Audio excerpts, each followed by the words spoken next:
ইমাম আহমদ ইবনে হাম্বল রহমতুল্লাহি আলাই তার যুগের শ্রেষ্ঠ আলেম ছিলেন, তার যুগের শ্রেষ্ঠ ফকিহ ছিলেন, তার যুগের শ্রেষ্ঠ বুজুর্গ ব্যক্তি ছিলেন।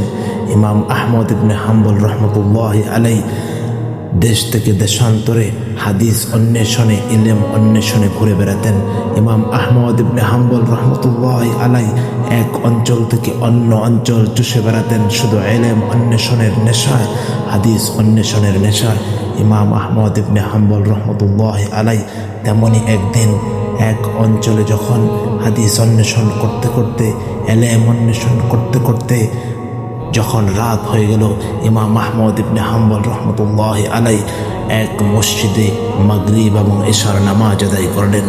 ইমাম আহমদ ইবনে হাম্বল রহমতুল্লাহি আলাই মাগরিব এবং ইশার নামাজ আদায়ের পর মসজিদের ইমাম খাদেম কর্তৃপক্ষের কাছে রাতটি থাকার জন্য অনুরোধ করলেন।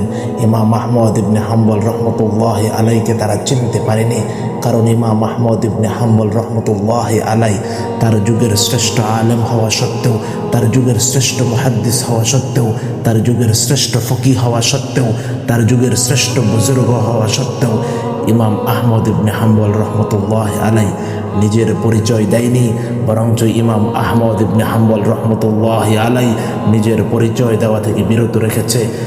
আমরা যদি হতাম তাহলে আমরা বলেই দিতাম আমি অমুক, আমি অমুক, আমি তমুক। কিন্তু ইমাম আহমদ ইবনে হাম্বল রহমতুল্লাহি আলাই তিনি বারংবার নিজের পরিচয়কে গোপন রেখে রাত্রি যাপনের অনুরোধ করা হলেও ইমাম আহমদ ইবনে হাম্বলের অনুরোধ মসজিদের এই ইমাম খাদেম কর্তৃপক্ষ কেউই রাখেনি। ইমাম আহমদ ইবনে হাম্বল রহমতুল্লাহি আলাই তাদের কাছে বিশেষভাবে অনুরোধ করেছিলেন, আমি শুধু রাতটি থাকবো, সুবে সাদেকের সাথে সাথে আমি আমার গন্তব্যে রওনা দিব। কিন্তু ইমাম আহমদ ইবনে হাম্বলের সেই অনুরোধ, সেই ক্ষুধার্ত আহ্বান তারা শোনেনি। ইমাম আহমদ ইবনে হাম্বল রহমতুল্লাহি আলাই বিষণ্ণ মনে রওনা দিয়েছেন অজানা গন্তব্যে। ইমাম আহমদ ইবনে হাম্বল যখন রাস্তায় হাঁটতে লাগলেন, ইমাম আহমদ ইবনে হাম্বল রহমতুল্লাহি আলাই দেখলেন একজন রুটিওয়ালা খাব্বাজ, সে রুটির খামির তৈরি করছে আর আগুনে দিচ্ছে।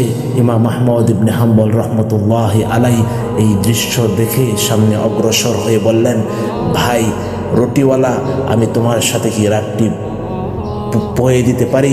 ইমাম আহমদ ইবনে হাম্বলের সেই অনুরোধ তিনি রেখে বললেন, অবশ্যই আপনি আমার সাথে রাত্রি যাপন করতে পারেন, নিঃসন্দেহে আপনি বসে থাকবেন আর আমি আপনার সাথে গল্প করব, রাত এমনিই চলে যাবে।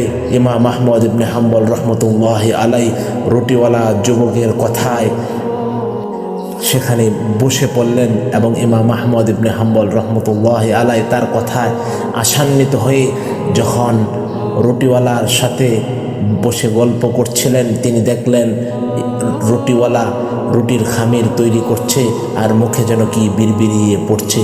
ইমাম আহমদ ইবনে হাম্বল আশ্চর্য হয়ে লক্ষ্য করলেন যে বারংবার সে কি বলছে, কি পড়ছে। ইমাম আহমদ ইবনে হাম্বল রহমতুল্লাহি আলাই আশ্চর্যজনিত হয়ে জিজ্ঞেস করলেন, হে ভাই রুটিওয়ালা, তুমি রুটির খামির তৈরি করছো আর তুমি বিড়বিড়িয়ে কি পড়ছো? তখনই যুবক বলে উঠল ইমাম আহমদ ইবনে হাম্বলকে উদ্দেশ্য করে যে, হে হযরত, আমি সাধারণ একজন রুটিওয়ালা, রুটি বানাই, কিন্তু আমি মুস্তাজাবুদ দাওয়া। মুস্তাজাবুদ দাওয়া হলো সেই ব্যক্তি, যে ব্যক্তি দোয়া করার সাথে সাথেই মহান আল্লাহ সুবহানাহু ওয়া তাআলা তার দোয়াকে কবুল করে। তার দোয়া করতে দেরি হয়, দোয়া কবুল হতে দেরি হয় না, তার দোয়া কখনোই মিস হয় না। ইমাম আহমদ ইবনে হাম্বল রহমতুল্লাহি আলাইহির কৌতূহল আরও বেড়ে গেল। ইমাম আহমদ ইবনে হাম্বল জিজ্ঞেস করলেন, কি ব্যাপার, তুমি মুস্তাজাবুদ দাওয়া মানে? ইমাম আহমদ ইবনে হাম্বলকে উদ্দেশ্য করে রুটিওয়ালা বলল, হুজুর, আমার জীবনের শুরু থেকে আজ অবধি শেষ পর্যন্ত আমি যে দোয়াই করেছি, আল্লাহ রাব্বুল আলামিন আমার সেই দোয়াই কবুল করেছে। কারণ আমি একটা বিশেষ আমল করি, সেই আমল হলো ইস্তেগফার।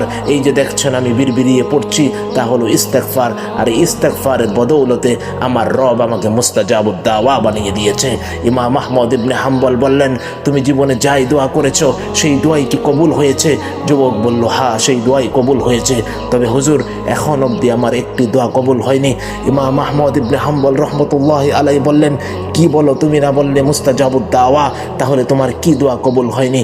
বলল, হযরত আমার একটি দোয়া, সেই দোয়া হলো আমি সারা জীবন আল্লাহ রব্বুল আলামিনের কাছে দোয়া করেছি, যুগের শ্রেষ্ঠ আলেম, যুগের শ্রেষ্ঠ মুহাদ্দিস, যুগের শ্রেষ্ঠ ফকি, যুগের শ্রেষ্ঠ বুজুর্গ ইমাম আহমদ ইবনে হাম্বলের সাক্ষাৎ যদি পেতাম, ইমাম আহমদ ইবনে হাম্বলকে যদি জড়িয়ে ধরতাম, ইমাম আহমদ ইবনে হাম্বলের কপালে যদি চুমু খেতাম, ইমাম আহমদ ইবনে হাম্বলের সাথে যদি কথা বলতে পারতাম, এটা আমি আমার রবের কাছে চেয়েছি, কিন্তু এখনো সেই দোয়া কবুল হয়নি। আশা আহমদ ইবনে হাম্বল তার সেই কথা শুনে দু চোখের অশ্রু গড়িয়ে ঝরছিল।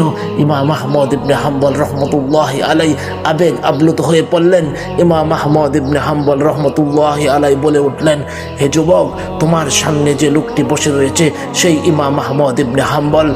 এ কথা বলে ইমাম আহমদ ইবনে হাম্বল যুবককে বলে উঠল, তোমার ইস্তেগফারের বদৌলতে তোমার রব তোমার দরবারে আমাকে এনে দিয়েছে, তোমার কাছে আমাকে এনে দিয়েছে। আমার দরবারে তোমাকে ছুটতে হয় নাই, আমার দরবারে তোমাকে ঘুরতে হয় নাই, আমাকে খোঁজার জন্য হন্য হয়ে তুমি এক অঞ্চল থেকে অন্য অঞ্চলে যেতে হয় নাই, বরঞ্চ তোমার রব আমাকে তোমার দরবারে এনে দিয়েছে। তাই ইমাম আহমদ ইবনে হাম্বল রহমতুল্লাহি আলাইহির এই ঘটনা থেকে আমরা স্পষ্ট বুঝতে পারি যে ইস্তেগফার কত বড় আমল, যে আমল আল্লাহর কাছে বান্দাকে মুস্তাজাবুদ দাওয়া হিসেবে কবুল করে নিতে পারে, যে আমল রবের নিকট অনেক দামি বানিয়ে দেয়, যে আমল রবের নিকট তার বান্দাকে অধিক নিকটবর্তী করে তোলে। তাই আসুন আমরা ইস্তেগফারের মাধ্যমে আমার রবের কাছে নিজেকে উপস্থাপন করি।